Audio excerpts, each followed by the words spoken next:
Have you ever said something that felt right in the moment, but later left you exposed, misunderstood, or even betrayed?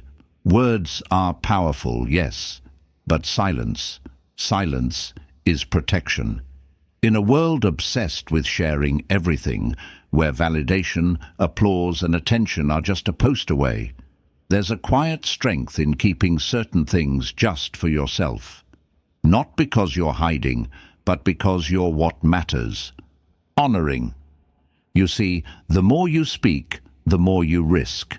Not just judgment from others, but distortion of your own clarity. Some truths are too sacred to hand over to a world that hasn't earned them. Some ambitions are too fragile to be held in the mouths of others. Some wounds are still healing, and every word risks reopening them. So this episode isn't about manipulation. It's about mastery. It's about learning when silence is not emptiness, but integrity. When not sharing becomes the most powerful statement you could make. Because the truth is, you don't owe the world an explanation for your every move, every emotion, every win. What you protect, you strengthen. What you expose too early, too often, too easily, you risk losing. Let's talk about the 7 things you should never tell anyone, and why keeping them to yourself might be the smartest thing you ever do. 1. Your biggest goals before they're in motion. It feels exciting, doesn't it? The moment inspiration strikes. You see the vision clearly, the new business, the book, the transformation. Your heart starts racing, and the natural urge is to tell someone. You want to share the excitement, the dream, the plan. But what if I told you that the very act of speaking that dream out loud could be the reason you never follow through? There's a hidden trap in early sharing. Neuroscience shows that when you talk about your goals, especially in detail, your brain releases dopamine. It gives you the reward before the result. The applause comes too early. And once that chemical high wears off, so does the drive. Why chase the win when your brain already felt it? But that's not all. When you share your goals with others, you invite something else. Opinions, doubts, unsolicited advice. Suddenly, your vision, which once felt clear and powerful, starts to get cloudy. You hear, "Are you sure that's realistic?" Or, "What if it doesn't work?" And piece by piece, your confidence gets chipped away by the fears of people who don't carry your dream, and never could. Worse still, when your goal becomes public before it's real, your identity becomes tied to the idea, not the action. You start performing for approval, not progress. The dream becomes performative instead of transformative. There's a reason ancient traditions honored silence, why Stoic thinkers like Epictetus advised restraint in speech, because premature exposure weakens force. When energy is spent talking about the thing, it's no longer being used to build the thing. And goals, real goals, need energy, focus, privacy, time to root before they bloom. So, what should you do instead? You protect the seed.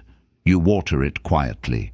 You move in silence, not out of fear, but out of respect for the process, for the idea, for the version of you who's still becoming. You let your actions whisper before your words shout. And when the results show, you won't need to announce anything. The shift will be visible. The work will speak louder than the plan ever could. You don't owe anyone an early look into your unfinished masterpiece. Keep it close. Build in the dark. Reveal only what's earned its light. 2. Your deepest insecurities. Vulnerability is a beautiful thing when it's earned, but not every ear deserves your truth, and not every space is sacred enough to hold your wounds. There's a danger in assuming that honesty is always safe, that openness will always be met with care. Because while some people will meet your honesty with compassion, others will meet it with calculation. When you share your deepest insecurities too freely, you give away a part of yourself that cannot be easily reclaimed. You hand over the most fragile pieces of your story, your fears, your doubts, your inner cracks, and you trust that the other person will cradle them gently. But the truth is, not everyone has the emotional maturity or the integrity to handle that responsibility. Some will misuse it, not always maliciously, sometimes just carelessly. A joke here, a slip of the tongue there, a moment of frustration that turns your confession into ammunition. You've probably seen it happen. That thing you said in confidence suddenly reappears in gossip, or it's brought back to you during an argument, twisted, exaggerated, thrown in your face. And it stings, not just because of the words, but because of the betrayal of the space you thought was safe. And then there's the other cost, internal. The more you expose your insecurities without discernment, the more you reinforce them, you rehearse them, you make them bigger, you let them define you. It's not healing, it's looping. And it doesn't create closure, it creates dependency. You start needing external validation to feel whole again. That's not strength, that's outsourcing your center. But here's the shift. You don't need to be silent forever, you just need to be selective. Vulnerability is sacred. Share it with people who've proven they can sit with pain without trying to fix it, judge it, or use it. People who know how to listen without turning your story into their mirror. People who treat your truth as a privilege, not a possession. And those people, they're rare, but they exist. Until you find them, let your journal hold what others can't. Let solitude become your sanctuary. Let your healing be your own. Because when you protect your insecurities, you're not hiding, you're honoring. Not everyone deserves to see your scars. Let them witness your strength instead. 3. How much money you make or have. Nothing shifts a room faster than the mention of money. It doesn't matter if the number is high or low, it alters perception.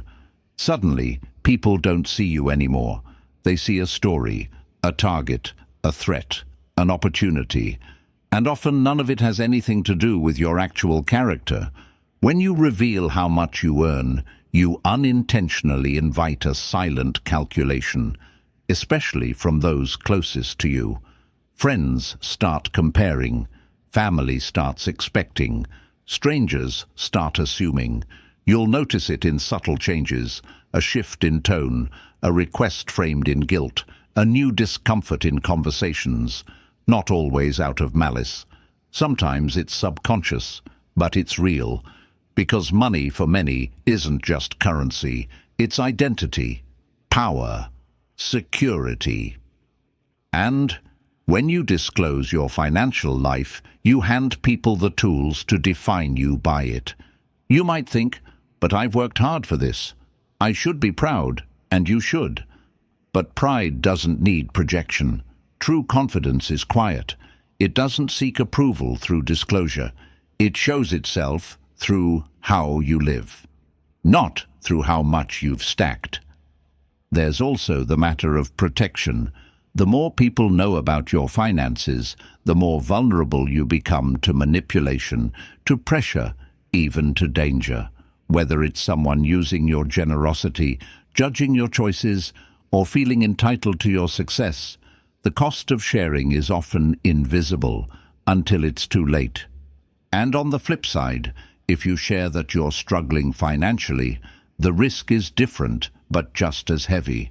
People may start to treat you with pity, or worse, with diminished respect, as if your worth is tied to your wallet. And it isn't. Your dignity isn't measured in dollars. Your value isn't printed on a paycheck. The Stoics taught us to detach from external measurements, to define ourselves by virtue, not by possessions, and that applies here. Your financial life is your private domain.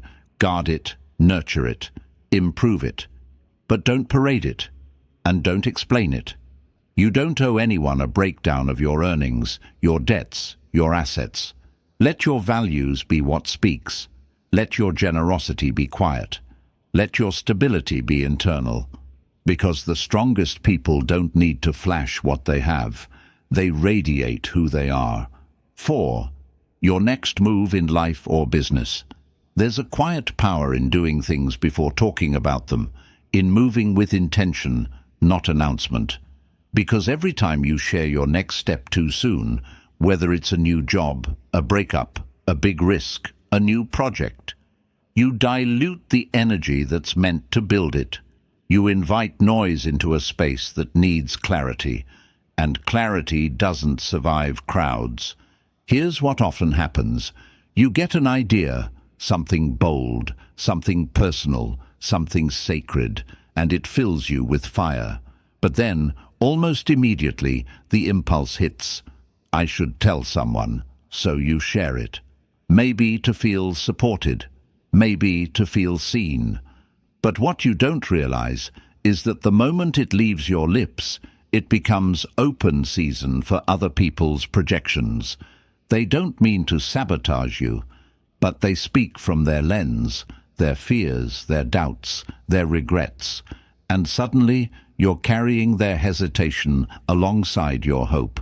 That dream you were excited about? Now it feels heavy. Now you're second-guessing, and the fire dims. Sometimes it's not even fear they reflect. It's curiosity, questions, advice, opinions. And while those can be well-meaning, they still create friction. They take you out of motion and into defense. Now you're explaining instead of executing, justifying instead of building. It's not that sharing your plans is wrong. It's about timing. When your next move is still forming, still delicate, it needs protection. Like a seed in the soil, it needs darkness, not exposure. Space to root before it's seen. You don't open the oven door on a rising cake. You don't tug a flower from the ground to see if it's growing. And you don't talk your next move into the world before you've moved. This applies to every area of life. Your business, your healing, your relationships. Move quietly, build privately, not out of fear, out of respect. And when it's done, let it speak for itself. Let people feel the shift instead of hear about it. That's where real power lives. In actions that don't need defending. In decisions that are already made. In lives that are lived, not explained. 5. Other people's secrets. Trust is not just something you receive. It's something you carry. And when someone confides in you, they're not just giving you information. They're placing a part of their soul in your hands.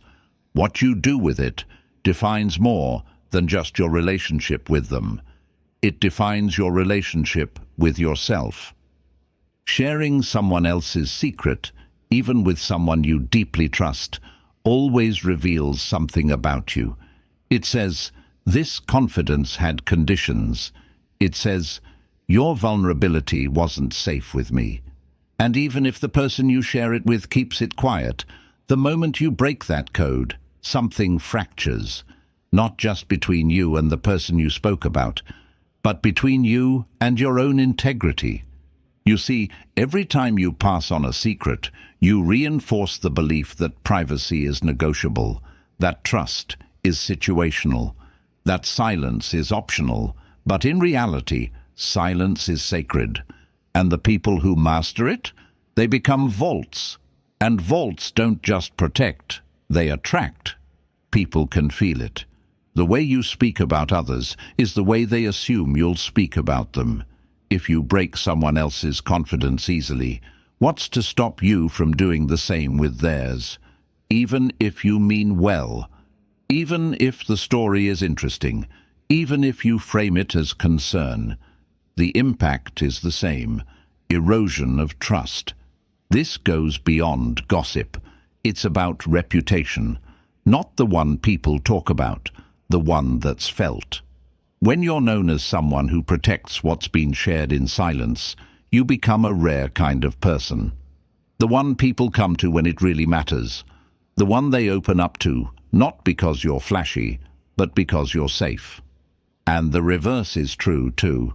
If people know you leak what's private, even with a smile, even with humor, they'll retreat, they'll filter, they'll stop bringing you the deeper parts of themselves.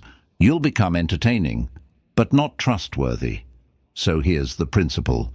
If it wasn't yours to say, it's yours to keep. Lock it down, not just for them, for you. Because every time you honor someone else's silence, you reinforce your own strength. You build a spine that doesn't bend under the pressure to be interesting. The world doesn't need more storytellers. It needs more keepers of truth. Be one. 6. Every detail of your love life. Love is sacred, or at least it should be. But in a world that turns relationships into content, where every kiss, fight, and intimate moment is shared for likes, laughs, or sympathy, it's easy to forget that the deepest connections don't need an audience. In fact, the more eyes you invite into your relationship, the harder it becomes to feel it purely, to protect it, to grow it. When you share too much about your love life, every argument, every frustration, every intimate success or failure, you begin to outsource your emotional process. You open the door for other people's judgments, comparisons, and biases to walk right into the middle of something that was supposed to be just yours.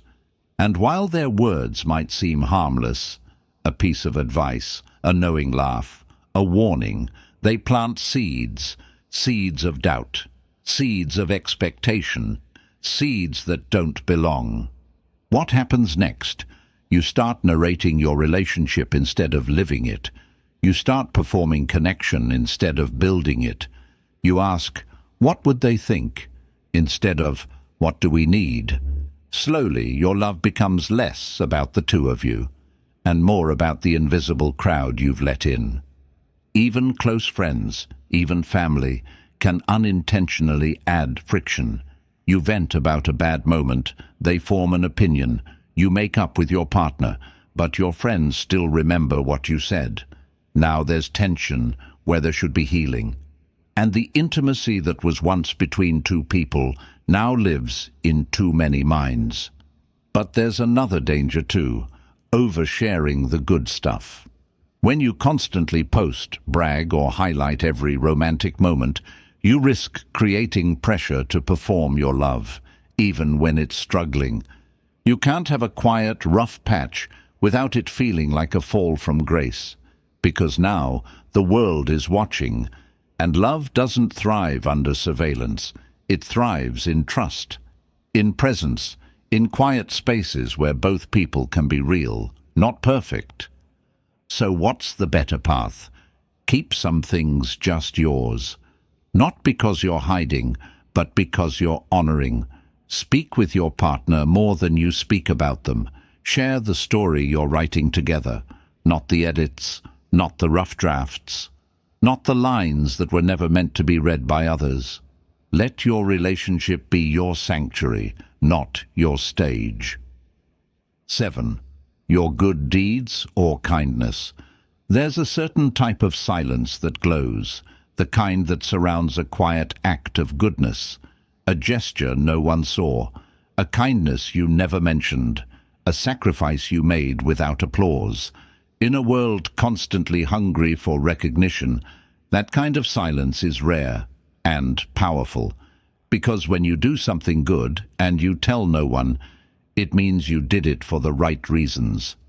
But let's be honest, it's tempting to drop a story about how generous you were, to mention the favor you did, to casually let others know how deeply you showed up for someone. And it's not always from ego. Sometimes it's a craving to be seen, to be appreciated, to feel like we matter. But the moment you announce the act, something in it fades, the purity softens, the humility evaporates. The ancient wisdom traditions, from Stoicism to Eastern thought, warned about this. They knew that when virtue becomes a performance, it ceases to be virtue. When you use your goodness to build an image, it becomes currency, not character. And over time, that need for acknowledgement becomes a cage. You start doing things for the story, not for the soul. You start asking, will they notice? Instead of, is this right? But here's the truth. The strongest acts of kindness are the ones only you know about, because those are the ones that shape you, not your reputation, you. Every time you choose goodness in secret, you carve a deeper groove into your integrity. You remind yourself, this is who I am, even when no one's watching. And when your identity is rooted in that kind of silent power, no one can take it from you. Not praise, not criticism, not applause or absence of it. You become grounded, not in performance, in principle. So the next time you do something kind, hold it close. Let it breathe in the dark. Let it strengthen you from within. Don't rob it of its power by putting it on display. Let your kindness be felt, not flaunted. Let it ripple through the world without needing to sign your name to it. Because the people who quietly change the world are never the loudest in the room. They're the ones who understand. When the soul is clean, the silence shines. We live in a world that celebrates expression. Speak your truth, share your story, let it all out. But not everything deserves a voice. Not every truth is meant for the public square. Some things, the most powerful things, are meant to be held quietly, not hidden out of fear, but protected out of reverence. Because silence is not the absence of communication. It's a form of communication, a deeper one. It says, this part of me is sacred. It says, I don't need permission, validation, or commentary to own what I know. Every time you choose to keep a goal private, an insecurity guarded, a love protected, a kindness quiet, you reclaim your power. You rise above the noise. You stop leaking energy trying to explain or defend who you are and start embodying it. Not everyone needs to know what you're building. Not everyone should see where it hurts. Not everyone deserves to walk through the intimate rooms of your life. And the more you reserve, the more you restore. The more you hold close, the more unshakable you become. Your moves become cleaner. Your energy becomes sharper. Your relationships become real. This is not about becoming cold. It's about becoming clean. It's about knowing that discipline, clarity, and peace are built not just by what you do, but by what you don't say. So here's the invitation. Stop narrating everything. Let the results speak. Let the healing speak. Let your presence speak. Let your actions echo louder than your explanations ever could. And remember, your silence isn't empty. It's full of strength.